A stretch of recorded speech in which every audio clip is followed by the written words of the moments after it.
Welcome to Catholic Views. I'm your host, Renee Kranz. Oh, wait. Now, I'm Dr. Chris Bergwald. I'm filling in for Renee this week. She's out.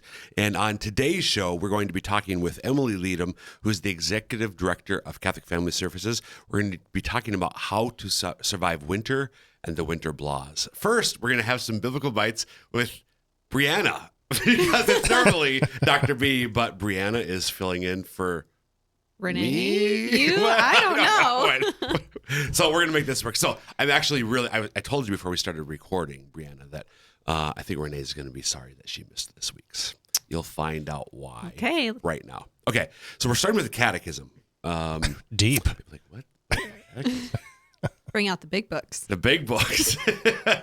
So this is paragraph 208. And now you, because you did some homework. She actually prepared, Bill. I know. I tried. She did, because He interrupted my preparation. okay, but you did above and beyond. Like Renee usually has to look to Bill for the what Sunday and what Sunday is it? She probably doesn't The know fifth that. Sunday Oh, of Ordinary She did. Time. She knew that yesterday. She was prepared. Because I looked at the calendar. You did, yeah. So this is paragraph 208 in the Catechism, which is talking about the context here is who God is. Faced with God's fascinating and mysterious presence, man discovers his own insignificance. Before the burning bush, Moses takes off his sandals and veils his face in the presence of God's holiness. Before the glory of the thrice holy God, Isaiah cries out, sound familiar? Mm-hmm. Woe is me, I am lost, for I am a man of unclean lips. Does it ring any bells? Is it in today's readings? Maybe. And then the Catechism goes on couple more sentences here. Before the divine signs wrought by Jesus, Peter exclaims, "Depart from me, for I am a sinful man, O Lord." So the last couple in particular, Isaiah cries before the glory of the thrice holy God, holy, holy, holy Lord. Isaiah cries out, "Woe is me, I am lost, for I am a man of unclean lips." And again, before the divine signs, the miracles wrought by Jesus, Peter exclaims, "Depart from me, for I am a sinful man, O Lord." I was so excited when there's a reason why I got there. I won't bore everybody with the details. But, so Isaiah, woe is me, I am lost, for I'm a man of unclean lips. Isaiah. Peter to Jesus, "Depart from me, Lord, for I'm a sinner." Those are the readings for Mass today. The first reading is from Isaiah chapter 6, and then the Gospel is Luke chapter 5, where Jesus tells Peter to put out into the deep and lures nets for a catch. Peter says, "Lord, we've been fishing all night. Like we do this. I'm literally a pro at this. I'm a professional fisherman. But if you do so and they catch the big fish," Peter realizes, "Oh my gosh, there's something more to this man. Depart from me, Lord, for I'm a sinful man."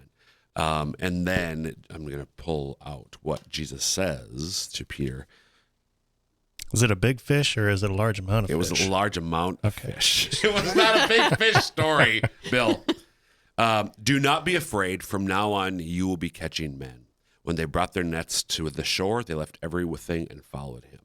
So both Isaiah and Peter have this experience of the power and holiness of God. Peter doesn't realize that it's God that he's interacting with when he's talking to this guy from Nazareth. Comes to realize that later, but he realizes, oh my gosh, there is something more to this man, whatever it is. So I love the fact that the Catechism, where it's talking about how God's holiness, and yet it goes on talking about how he forgives us. The Catechism references the two of the readings that we have. But that's not the thing I want to focus on, actually. Ooh. So this is, again, the first reading, which you read part of. "In the year King Uzziah died, I saw the Lord seated on a high and lofty throne with the train of his garment filling the temple. Seraphim were stationed above. They cried out to one another, 'Holy, holy, holy is the Lord of hosts, the thrice holy God. All the earth is filled with his glory.' At the sound of that cry, the frame of the door shook and the house was filled with smoke.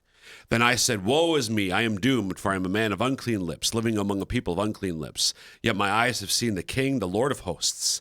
Then one of the seraphim flew to me, holding an ember that he had taken with tongs from the altar. He touched my mouth with it and said, 'See, now that this has touched your lips, your wickedness is removed, your sin is purged.' Then I heard the voice of the Lord saying, 'Whom shall I send? Who will go for us?' 'Here I am,' I said, 'send me.'" So there's a great parallel there between Isaiah's experience and Peter's experience. Isaiah, so what do you think is the whole thing with the seraphim taking this burning ember and touching Isaiah's lips. Any guesses what that's like? What's going on there? Would it be any form of like purification? Exactly. It's exactly what it is. And after Isaiah's purified, his lips are purified. And then the question the Lord asks, who can I send to proclaim, to announce the good news? Not yet of the gospel, but the good news of the time. So once Isaiah's lips have been purified by the coal, which represents the holiness of God himself, then he is able to do. And the same thing happens with Peter. He's purified by the Lord, and then he's sent. You will be a fisher of men. Same thing happens with you and I. The Lord purifies us by our baptism, by the other sacraments later on, especially confession and the Eucharist, and we're able to be missionary disciples through God's purifying love. Last question, just in the little bit of time we have left, Brianna. What's a seraphim? It is one of the choirs of angels. Exactly. Yes. So that was actually when I first read the reading, the thing I want to focus on. Angels are worshiping God. They help us, but first and foremost, they worship the Lord. But then it is also angels who do the work of the Lord. Just to use, as you and I are missionary disciples, there's a way in which the angels as well are missionary disciples for the Lord. They do the good things that he asks them to do. Thanks, Brianna. Thanks, Dr. B. And now we'll go on with our interview with Emily.